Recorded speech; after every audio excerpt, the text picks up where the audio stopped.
Hi hello నమస్తే. వైఎస్ఆర్సీపీకి సంబంధించిన కొంతమంది ఎంపీలని, ఎమ్మెల్యేలు కానీ ఎంపీలు కానీ బీజేపీలోకి వెళ్తున్నారు అని బాగా రూమర్స్ అయితే చక్కర్లు కొడుతున్నాయి. అవి చక్కర్లు కొడుతున్నాయి అనే బదులు రూమర్స్ క్రియేట్ చేస్తున్నారు అంటే కరెక్ట్. అది ఏ ఛానల్లో నుంచి వస్తుంది? అది ఈ రూమర్స్ అనేవి ఏ channel, what is the source of information మనం బాగా చూస్తే వాళ్ళ ఛానల్లో ఎక్కువగా ట్రోలింగ్ చేస్తున్నారు, బులెటిన్ చేస్తున్నారు. యాక్చువల్గా ఇది క్లారిటీ ఇచ్చిన తర్వాత కూడా వాళ్ళు బాగా ట్రోలింగ్ చేస్తున్నారు ఎల్లో మీడియా ఛానల్లో. మోస్ట్ ప్రాబబ్లీ వైఎస్ఆర్సీపీ పార్టీ కార్యకర్తల్ని వాళ్ళ యొక్క మొరల్ని దెబ్బతీయటానికి, కాన్ఫిడెన్స్ని దెబ్బతీయటానికి, కార్యకర్తల గందరగోళం సృష్టించడానికి ఈ పార్టీ అయిపోయింది అని పార్టీ యొక్క క్యాడరు వాళ్ళ వైపుకు మళ్తారనేటువంటి ఒక ఉద్దేశంతో వాళ్ళు ఎమ్మెల్యేలు మారుతున్నారు, ఎంపీలు మారుతున్నారు, బీజేపీకి వెళ్తున్నారు అని వాళ్ళు ప్రయత్నం చేస్తున్నట్టున్నారు. మీరేం దానికి కంగారు పడాల్సిన అవసరం లేదని నా ఉద్దేశం. నలుగురే ఎంపీలు ఉన్నారు, అవినాష్ రెడ్డి గారు ఉన్నారు.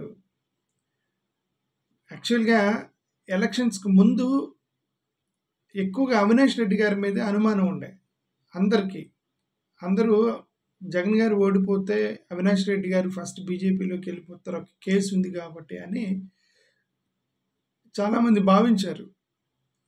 బట్ సర్ప్రైజింగ్లీ ఎలక్షన్ అయిపోయిన తర్వాత ఈ పార్టీ మారుతారంట అనేటువంటి చేసే రూమర్స్లో అవినాష్ రెడ్డి తప్ప మిగతా వాళ్ళందరూ పార్టీ మారుతున్నారని చెప్పి వాళ్ళ ఛానల్లోనే ట్రోలింగ్ చేస్తున్నారు. అవినాష్ రెడ్డి తప్ప మిగతా వాళ్ళు మారటానికి ప్రయత్నం చేస్తున్నారని చెప్పి వాళ్ళు ట్రోలింగ్ చేస్తున్నారంటే అవినాష్ రెడ్డి గారు మారటం లేదని వాళ్ళే చెప్తున్నారు. అది రూమర్ అయినప్పుడు ఆ రూమర్లోనే వాళ్ళు చెప్తుంది ఏంటంటే అవినాష్ రెడ్డి గారు మారట్లేదని చెప్పారు. So is out of topic. Avinash Reddy garu is out of topic. Avinash Reddy garu brother కాబట్టి మారడు. ఎన్ని కష్టాలు వచ్చినా వాళ్ళ బ్రదర్తోనే ఉంటాడు, ఉండాలి కూడా. ఎందుకంటే అవినాష్ రెడ్డి గారి కోసమే జగన్మోహన్ రెడ్డి గారు వాళ్ళ ఫ్యామిలీతో బాగా యుద్ధం చేశారు, మనందరికీ తెలుసు, రైట్? చెల్లెలతో యుద్ధం చేయాల్సి వచ్చింది అవినాష్ రెడ్డి గారితోనే, వలన అవినాష్ రెడ్డి గారి కోసం. సో మరి అలాంటి అవినాష్ రెడ్డి గారు జగన్ గారిని వీడి బీజేపీకి వెళ్తారనేది అది జరగదు. కాబట్టి ఇంక అవినాష్ రెడ్డి గారు మారరు. ఇప్పుడు మా రాజ్యసభ మెంబర్స్లో కూడా ఇప్పుడు సుబ్బారెడ్డి గారు వాళ్ళ సొంత బాబాయ్, ఆయన ఎందుకు వెళ్తాడు వేరే పార్టీకి? ఐ డోంట్ థింక్ సుబ్బారెడ్డి గారు వేరే పార్టీకి వెళ్తారని నేను అనుకోవట్లే. సొంత బాబాయ్ కాబట్టి వెళ్ళడు. మిథున్ రెడ్డి గారు నేను వెళ్ళట్లేదని చెప్పారు కదా. మిథున్ రెడ్డి గారు చెప్పారు, నాకు అంత కర్మేం పట్టింది, నన్ను తమ్ముడిలాగా చూసుకుంటున్నాడు జగన్మోహన్ రెడ్డి గారు, నేను ఎందుకు వెళ్తా అన్నారు మిథున్ రెడ్డి గారు. ఓకే, ఇంకెవరున్నారు? గురుస్వామి గారు ఉన్నారు, తిరుపతి ఎంపీ గురుస్వామి. మరి ఆయన ఎందుకు వెళ్తాడు? ఆయన కూడా వెళ్ళకపోవచ్చు. మరి కొత్తగా ఒక ఆమె ఎన్నికయ్యారు, ఆమె కూడా, మరి వాళ్ళిద్దరు బ్యాక్గ్రౌండ్ నాకు తెలీదు.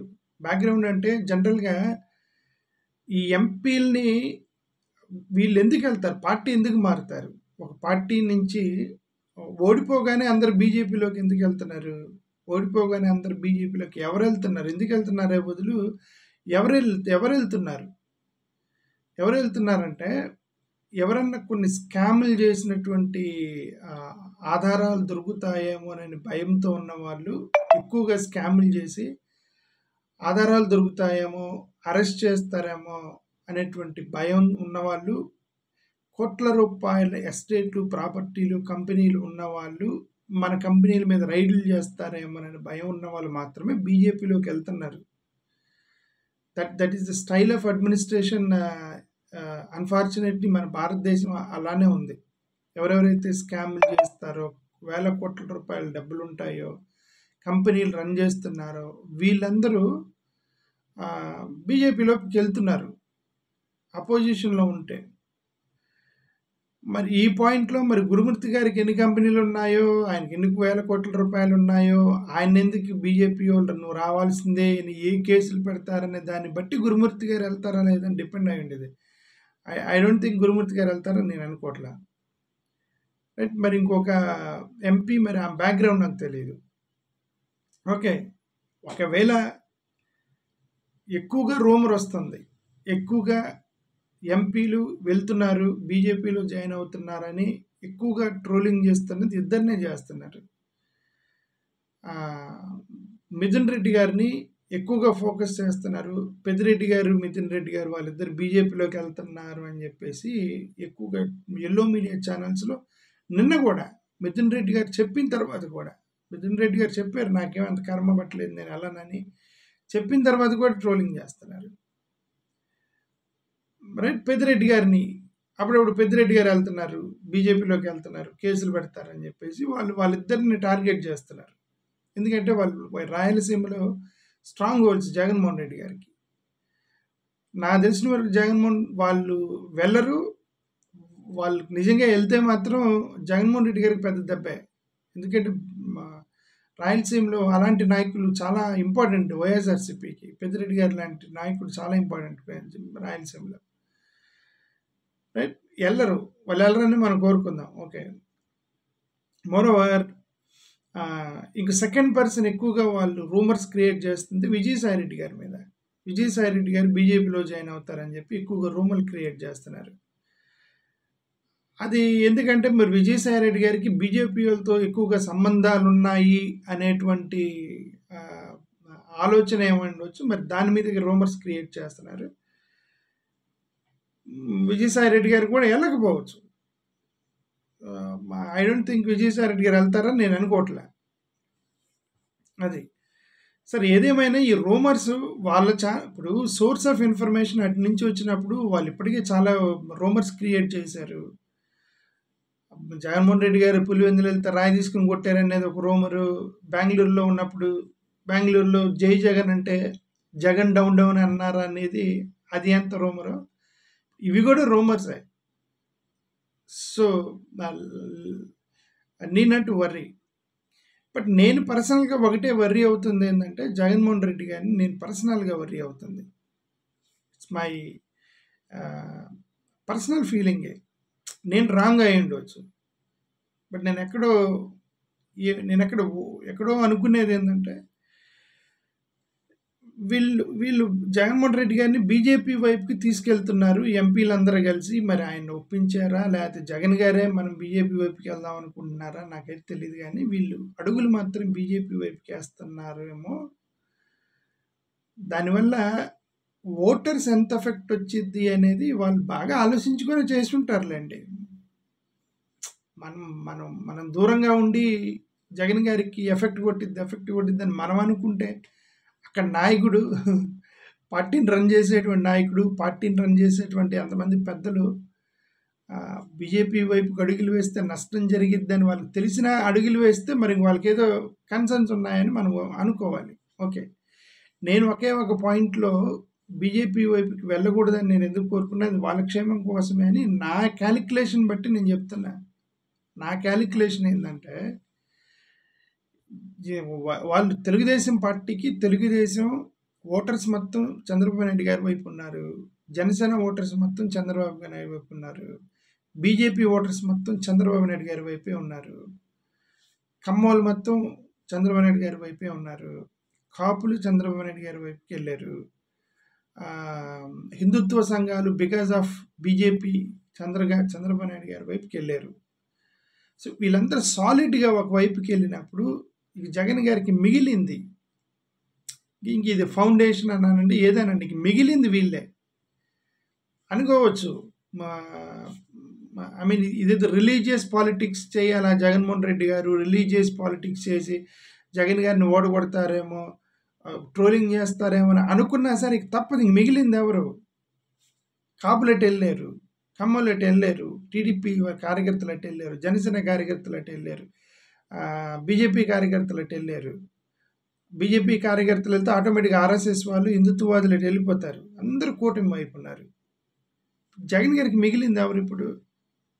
ఓన్లీ క్రిస్టియన్ మైనారిటీ వాళ్ళు మిగిలారు, ముస్లిం మైనారిటీ వాళ్ళు మిగిలారు, ఎస్సీ ఎస్టీ కమ్యూనిటీస్ మిగిలారు, రెడ్డి కమ్యూనిటీ మిగిలింది. అంతే, ఇంతవరకే మిగిలారు. కొంతమంది బీసీలు మిగిలారు, రైట్? అంటే బట్ ఇప్పుడు నేను చెప్పిన ఈ BC, SC, ST, Muslim, Christian minority, బీసీలు, రెడ్డిస్ వీళ్ళు కలిపి 50% ఉంటారు. We cannot under estimate this communities. వీళ్ళు కూడా 50% ఉంటారు. వాళ్ళు 50% ఉన్నారు, వీళ్ళు 50% ఉంటారు. ఆంధ్రప్రదేశ్లో క్రిస్టియన్ పాపులేషన్ ఎక్కువ, ఆల్మోస్ట్ 20% ప్లస్ ఉంటారు ఆంధ్రప్రదేశ్లో అన్అఫీషియల్గా. ముస్లిం పాపులేషన్ 10% ఉంటారు, రెడ్డిలు 10% ఉంటారు. వీళ్ళందరూ కలిపి 45% ఉంటారు, రైట్? ఇప్పుడు నా వర్రీ ఏంటంటే వాళ్ళు ఎలాగో వాళ్ళ వైపు ఉన్నారు, మిగతా వాళ్ళందరూ వాళ్ళ వైపుకి వెళ్ళారు. కనీసం మిగిలిన వాళ్ళల్లో వీళ్ళకి ముస్లిం మైనారిటీస్కి, క్రిస్టియన్ మైనారిటీస్కి, ఎస్సీ ఎస్టీలకి, రెడ్డి కమ్యూనిటీకి, వీళ్ళకి జగన్ గారికి, చంద్రబాబు నాయుడు గారికి ఇద్దరికి పెద్ద తేడా లేదు. ఇద్దరూ బీజేపీ వైపే ఉన్నారు. ఎవరైనా పర్లేదు అన్న ఫీలింగ్ వచ్చినప్పుడు ఏమైంది? ఎవరైనా పర్లేదు, జగన్ అయినా చంద్రబాబు నాయుడు అయినా ఒకటే కదా, ఇద్దరు బీజేపీ వైపే ఉన్నారు అన్న ఫీలింగ్ వచ్చినప్పుడు ఏమైంది? ఆ ఫీలింగ్ వచ్చినప్పుడు ఓటర్స్ స్ప్లిట్ అవుతారు. పర్లేదు, ఆయనైనా పర్లేదు, ఈయనైనా పర్లేదు అని కొంతమంది అటేస్తారు, కొంతమంది ఇట్టేస్తారు. అదేసినప్పుడు ఎవరికి నష్టమైంది? వాళ్ళ ఓటర్లు. ఇదేది మనం 100 రూపాయలు పంచేటప్పుడు నీకు 50 నాకు 50 అని 50-50 పంచి, మళ్ళీ ఆ 50లో నీకు 50 నాకు 50 అని పంచితే ఇంక అక్కడ మిగిలేది 25గా. జగన్ గారి పరిస్థితి అది అయిద్దేమోనని నాకు వర్రీ. వాళ్ళందరూ అటువైపుకి వెళ్ళారు, మిగిలింది వీళ్ళు బీజేపీ వైపుకి అడుగులు వేయటం వల్ల మళ్ళీ వీళ్ళలో స్ప్లిట్ అయినప్పుడు జగన్ గారికి ఇంకెవరు ఉండరు, 25% మిగులుతారు. 100లో 50% వాళ్ళు, 50% జగన్ వైపు ఉన్నారు. బికాస్ ఆఫ్ బీజేపీ వైపుకి అడుగులు వేస్తే ఈ 50%లో పర్లేదులే, ఇద్దరే ఎవరైనా ఒకటే, జగన్ అయినా చంద్రబాబు నాయుడు అయినా ఎవరు ఒకటే, ఇద్దరు కూడా బీజేపీకి మద్దతు ఇస్తున్నారు, ఇంకేముంది మైనారిటీస్కి జగన్ ఏముంది, చంద్రబాబు నాయుడు ఏముంది అనేటువంటి ఐడియా వచ్చినప్పుడు ఏమైంది? ఈ మైనారిటీ స్ప్లిట్ అయ్యారంటే ఇక మిగిలేదు 25% మిగులుతారు జగన్ గారికి. అది నా వర్రీ. ఆ వర్రీతో నేను జగన్మోహన్ రెడ్డి గారు బీజేపీ వైపుకి జాగ్రత్తగా ఉండండి అని చెప్తున్నా. అంతే తప్ప బీజేపీకి వెళ్ళటం వలన జగన్ గారిని హేట్ చేస్తారని నేను అంటలా. బీజేపీకి వెళ్తే జగన్ గారిని హేట్ చేస్తారు, ముస్లిం, క్రిస్టియన్ మైనారిటీస్ మూకుమ్మడిగా మిమ్మల్ని ఓడగొడతారు, అదేం లేదు. కొంతమంది వెళ్ళి వేశారు కదా, కొంతమంది చంద్రబాబు నాయుడుకి వేశారు కదా. చంద్రబాబు నాయుడు గారికి ఆ ముస్లిం ప్లేసెస్లో గెలిచారు. ఇప్పుడు మరి ఎవరు నాకు ఒక అతను కామెంట్ పెడతా ఉన్నాడు, అన్న హిందూపురంలో ఒక వార్డులో ఒకే ఓటు వచ్చిందన్న, దాని గురించి మాట్లాడినట్టు ఏం మాట్లాడతాము? హిందూపూర్లో ఒకే వార్డులో వైఎస్ఆర్సీపీ ఒకే ఓటు వచ్చింది అని అంటే దాని మీద ఆధారాలు లేకుండా కోర్టుకు వెళ్ళలేము, ఏం మాట్లాడతాము? ఈవీఎంల మ్యానిపులేషన్ జరిగిందా లేదనేది తెలియదు. అప్పుడు ఆ వార్డులో వైఎస్ఆర్సీపీకి ఓటేసిన వాళ్ళు మొత్తం బయటకు వచ్చి మేము వేసాము అని చెప్పి కొట్లాడాలి, నిరాహారాల దీక్షలు దిగాలి, గొడవలకు దిగాలి. ఊరికే సోషల్ మీడియాలో హిందూపురంలో ఒక్క వార్డులో ఓన్లీ వైసీపీ ఒక ఓటే వచ్చింది, అక్కడ అన్యాయం జరిగింది, ఈవీఎం మ్యానిపులేషన్ జరిగిందని ఊరికి సోషల్ మీడియాలు అంటే కాదు, చేతనైతే తిరగబడ్డ ప్రజాస్వామ్యాన్ని తిప్పాలి, రోడ్ల మీదకి రావాలి, కేసులు పెడతారు, జైల్లో పెడతారు. ప్రజాస్వామ్యాన్ని బతికించడానికి కొన్ని దేశాల్లో, క్యూబా లాంటి దేశాల్లో ఏమైంది? క్యూబా లాంటి దేశాల్లో గవర్నమెంట్కి వ్యతిరేకంగా ప్రజలు మొత్తం వచ్చి రోడ్ల మీద నిలబడ్డారు. అన్యాయం జరిగితే అది చేయగలిగితే అది కెపాసిటీ అది చేయాలి. ఊరికే సోషల్ మీడియాలో ఈవీఎం మ్యానిపులేషన్ జరిగిందని అంటూ అనవసరమైన విషయం అది. ఓకే, సరే, ఎనివే నేనేమన్నంటే బీజేపీలోకి ఎవరు వెళ్ళరు, నా తెలిసిన వరకు ఎవరు వెళ్ళరు. ఒకవేళ వెళ్ళినా వాళ్ళకి ఆస్తులు అవన్నీ ఉంటాయి కాబట్టి వాళ్ళు ప్రొటెక్ట్ చేసుకోవడానికి ఎవరైనా వెళ్ళినా సరే దాని పర్సనల్ డెసిషన్. కార్యకర్తలు ఎవరు వెళ్ళరు. జగన్మోహన్ రెడ్డి గారికి సంబంధించి. ఓకే, అది పాయింట్ 1. పాయింట్ 2, ఈ క్యాలిక్యులేషన్ వల్ల నేను ఐ ప్రిఫర్ జగన్మోహన్ రెడ్డి గారిని బీజేపీకి, స్టే అవే ఫ్రమ్ బీజేపీ అని నేను ఈ క్యాలిక్యులేషన్ వల్ల చెప్తున్నా. ఒకవేళ వాళ్ళకి వేరే క్యాలిక్యులేషన్ ఉంటే the leaders they make better decision. Okay, what ever the decision they take, remember అది వాళ్ళు పెట్టిన పార్టీ, వాళ్ళు కష్టపడి పోషించుకున్న పార్టీ, కష్టపడి ఈ స్టేజ్కి తెచ్చుకున్న పార్టీ. దానికి నష్టం చేకూర్చమని వాళ్ళు చేసుకోరు, చేతులారా చేసుకోరు. Okay, but they'll make better decision, no problem. Moreover ఈ ఈవీఎంలకు సంబంధించి సోషల్ మీడియాలో అనవసరం. చేతనైతే కోర్టులకు వెళ్ళాలి, కోర్టులకు వెళ్ళలేము, ఆధారాలు లేవు, అన్యాయం జరిగిందన్నప్పుడు రోడ్ల మీదకి వచ్చి కొట్లాడాలి. తిరుగుబాటు, it is a reflection that honesty. ప్రజలు ఆనెస్ట్గా ఓటేసినప్పుడు మ్యానిపులేషన్ జరిగిందని అనుమానం వచ్చినప్పుడు తిరుగుబాటు, ప్రజలు తిరుగుబాటు చెయ్యాలి. చేయలేనప్పుడు ఊరికే సోషల్ మీడియాలో అనవసరం. Thank you.